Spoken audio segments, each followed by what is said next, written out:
Hi everyone, this is Atanas with LegalTrek, and I hope I bring you some exciting news about the billing part of our software. Starting from now, you can add billings to your events in LegalTrek. And this is why I'm in the schedule to remind you a little bit about events. I know many of you are used to having tasks because, well, billings could be added only to tasks, but not anymore.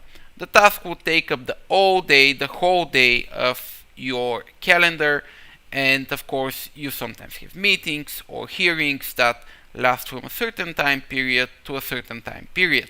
So this is why you are now able to add an event. You've always been able to add an event, but now you can add a billing to it. So let me add an event to quickly walk you through. The event would always have a name, of course. Let's say meet the general manager, and then since it's a meeting, it has a starting time and an end time. I'm picking a matter.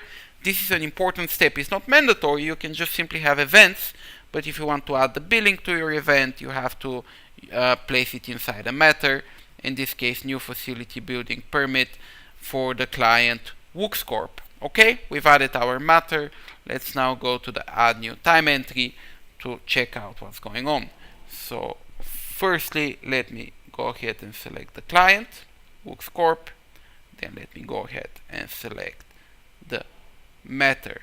What you can see happening is that you can not only select a task now to which to add your billing, but you can also select an event. So let me go ahead and select meet the general manager. And now your billing is related to an event. And that's all there is to the story.